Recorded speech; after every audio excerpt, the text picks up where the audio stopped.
Get you guys another range video. I'm here at one of my windmills. I just got the heifers here, and we got to replace the overflow on this. The pipe's torn up, and so we gotta, our overflows in these tanks keep them from running over like they are now.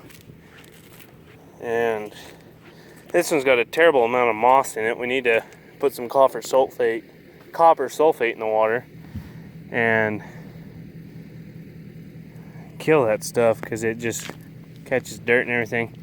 And this one needs a new fence around. Got to kill our tree. I know we don't have many trees, but this one needs to go. And come pick up all our pipe. But this one needs a new fence around here. The reason why we haven't done it yet is we're gonna look at replacing this with a solar well, because windmills have gotten extremely expensive, and our little boot is off of our sucker rod. So what that is that keeps, because we always have crows that will build a nest up in the top of the tower. It looks like we got a leak too. Yeah, looks like the bottom of the head's leaking a little. And see the heads, well, the crows will build a nest. There was an old nest, and they'll drop wire and they'll go down that damn hole. And then it's just a pain. You gotta pull the well, and it's just a real pain, but can't do that, the sun's there. There's a leak on this side somewhere that needs to be fixed. Right there, there's a leak there. Yeah, I don't know how these cows move that rock. I have that there, but for some reason they move that rock all the time. But, oh, we're gonna replace this with a solar well at some point. May not be this year. I hope it is, actually, because these windmills, this tower, it's an old aero motor tower, and they were real cheap, and they're thin, and they flex a lot in the wind.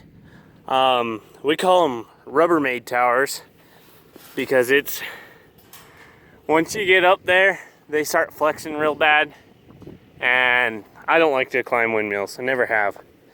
But the head on it, see, that would be, I think that's an 8-foot head. Should be an 8-foot head on there. And that's like $6 grand to replace that by the time you have the wellman come out and put it on there. And so it's just they're not cost effective anymore, and that's the sad thing, because I really like windmills, but they cost a lot of money, and right now money's tight, and solar wells have come such a long ways that they're just the better way to go.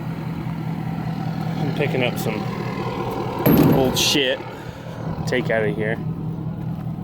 Looks like I got 2 T-posts. I don't know if I'll be able to get this one or not. I should be able to. Yeah, it's just broke off.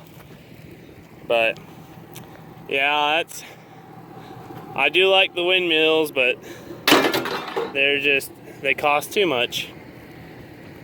And like a light tower like that, if you were to keep a windmill there, it would need to be replaced with a big heavy pipe tower, because we have high winds in the spring and the towers will just go down from it. So, you get a 70-mile-an-hour gust on one of those towers, it'll take them over. I'm surprised that one has stood as long as it has. But anyways, so that's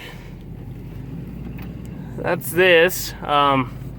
We need to do an overflow there. We need to do it on quite a few of our tanks, but they're kind of one of those things that they just over time you just gotta keep replacing them, because they will eventually just plug up with moss, or a rat will get in the end of them and burrow it, you know, pack it full of stuff, and it's just, you gotta keep on top of them. So yeah, that's hope you, like I said in the other one, I hope you enjoyed that, and give you kind of an idea on some of the stuff that,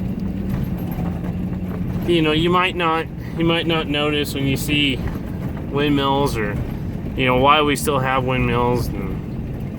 But because in a lot of places people don't, I mean, they just have ponds, or they have creeks or something. We don't have that there. Everything that we have is from underground. So it's a whole new associated cost with running cattle, and it can get expensive if things aren't maintained, or, you know, or just the price goes up like they have on windmills. But anyways,